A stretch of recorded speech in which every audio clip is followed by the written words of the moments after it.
Pemerintah menegaskan sekali lagi bahwa proses penyusunan RUU Cipta Kerja ini telah melibatkan partisipasi publik. Untuk klaster ketenagakerjaan, Kementerian Ketenagakerjaan mengundang berbagai stakeholder ketenagakerjaan, apakah itu teman-teman serikat pekerja, serikat buruh, teman-teman pengusaha yang diwakili Apindo maupun Kadin, bahkan Kementerian Ketenagakerjaan mengundang para akademisi dari perguruan tinggi dan mengundang juga aspirasi, mendengarkan dengan baik aspirasi dari ILO. Proses panjang ini telah kami lakukan sebelum draft RUU disampaikan kepada DPR. Ketika draft RUU ini sudah disampaikan kepada DPR dan Presiden meminta menunda sementara klaster ketenagakerjaan, kami memanfaatkan momentum penundaan ini, menunda pembahasan klaster ketenagakerja ini dengan mengundang teman-teman serikat pekerja, serikat buruh maupun teman-teman Apindo yang tergabung dalam tripartit nasional. Kami mereview kembali draft RUU yang sudah kami sampaikan kepada DPR. Hasil dari pembahasan tripartit inilah yang kemudian menjadi dasar pembahasan RUU Cipta Kerja klaster ketenagakerjaan. Kami menyadari bahwa ada pro dan kontra.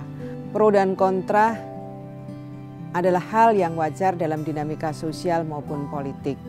Dan kami semampu mungkin berusaha keras mendekatkan pandangan antara teman-teman serikat pekerja, serikat buruh dengan teman-teman pengusaha.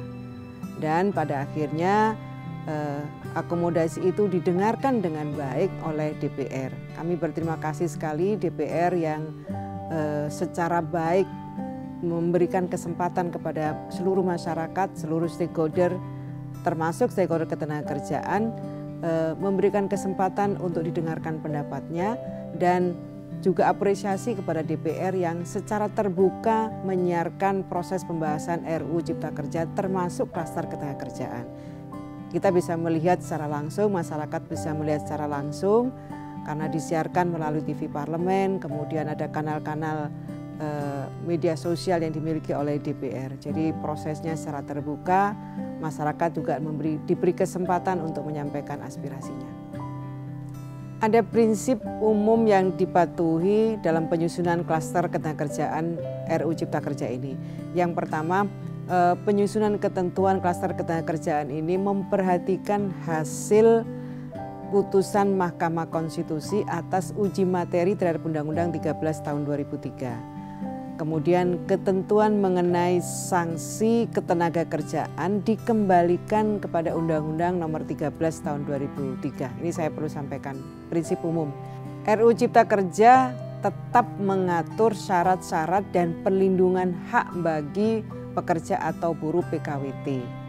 Yang ini menjadi dasar dalam penyusunan perjanjian kerja. Di samping itu juga RUU Cipta Kerja ini mengatur perlindungan tambahan berupa kompensasi kepada pekerja atau buruh pada saat berakhirnya PKWT. Jadi yang baru adalah ada perlindungan bagi pekerja pada saat berakhirnya PKWT. Yang sebelumnya di Undang-Undang Nomor 13 2003 tidak ada perlindungan seperti ini. Yang berikutnya adalah syarat-syarat dan perlindungan hak bagi para pekerja dalam kegiatan alidaya atau outsourcing masih tetap dipertahankan.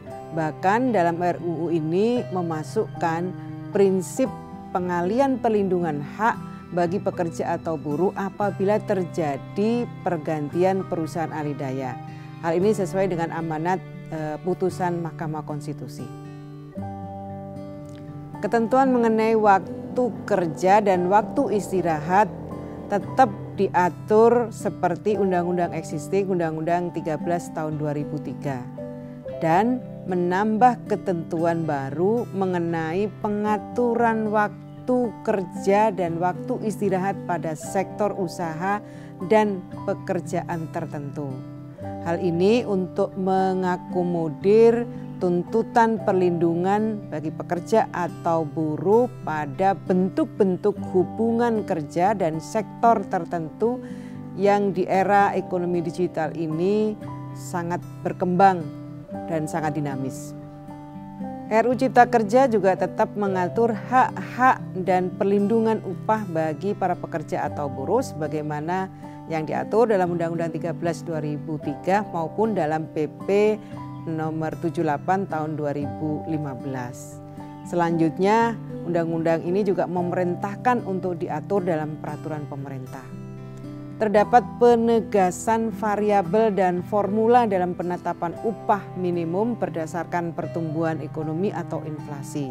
Selain itu juga ketentuan mengenai upah minimum kabupaten kota tetap dipertahankan.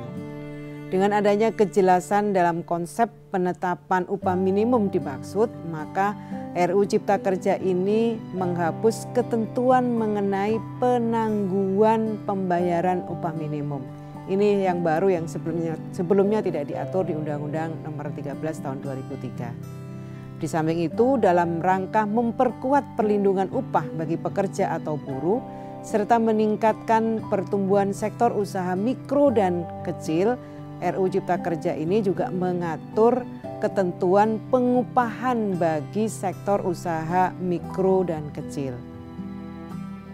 Selanjutnya dalam perlindungan kepada pekerja atau buruh yang menghadapi proses pemutusan hubungan kerja, RUU Cipta Kerja ini tetap mengatur mengenai ketentuan persyaratan dan tata cara PHK sebagaimana yang diatur di Undang-Undang 13 2003. RUU ini tetap memberikan ruang bagi serikat pekerja atau serikat buruh dalam memperjuangkan kepentingan anggotanya yang sedang mengalami proses PHK. RUU ini juga mempertegas pengaturan mengenai upah proses bagi pekerja atau buruh selama PHK masih dalam proses penyelesaian perselisihan hubungan industrial sebagaimana keputusan Mahkamah Konstitusi. Kemudian dalam rangka memberikan jaminan sosial bagi pekerja atau buruh yang mengalami PHK, RUU Cipta Kerja ini mengatur ketentuan mengenai program jaminan kehilangan pekerjaan yang manfaatnya itu berupa cash benefit, berupa uang tunai, kemudian ada vocational training, ada pelatihan vokasi dan ada akses penempatan. Ini kita perkenalkan dalam Undang-Undang RUU Cipta Kerja ini. Jadi sesuatu yang tidak pernah diatur dalam Undang-Undang Ketenagakerjaan kita. Sangat prematur apabila secara tergesa-gesa menyimpulkan bahwa RUU Cipta Kerja ini akan rentan terhadap PHK bagi pekerja atau buruh. RUU Cipta Kerja ini justru ingin memperluas penyediaan lapangan kerja dan meningkatkan kualitas perlindungan bagi pekerja atau buruh, utamanya perlindungan bagi pekerja atau buruh yang mengalami PHK melalui program jaminan kehilangan pekerjaan. Kami akan terus mengintensifkan dialog dengan pemangku kepentingan, dengan teman-teman pekerja atau buruh dan teman-teman pengusaha. Kami juga meminta bantuan pemerintah daerah, dalam hal ini dinas yang membidangi urusan ketenagakerjaan untuk membangun dialog yang intensif dengan pemangku kepentingan di daerah. Dalam penyusunan peraturan pelaksana dari Undang-Undang Cipta Kerja ini, kami akan juga melibatkan teman-teman pekerja atau buruh dan teman-teman pengusaha untuk memastikan bahwa perlindungan yang diinginkan dari Undang-Undang Cipta Kerja ini bisa dirumuskan dengan baik bersama dengan stakeholder. Terkait dengan rencana teman-teman yang akan melakukan mogok nasional, saya meminta agar dipikirkan lagi dengan tenang karena situasi jelas tidak memungkinkan untuk turun ke jalan, untuk berkumpul, tidak menjaga jarak karena pandemi COVID-19 ini masih tinggi dan sampai sekarang belum ada vaksinnya.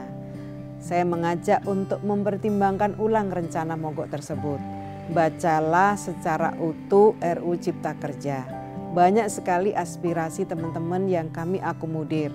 Soal PKWT, outsourcing, syarat PHK, semuanya masih tetap mengacu pada Undang-Undang lama, Undang-Undang 13 2003. Soal upah juga kami masih mengakomodir adanya upah minimum kabupaten. Karena sudah banyak yang diakomodir, maka menurut saya mogok menjadi tidak relevan. Saya mengajak untuk melupakan rencana itu.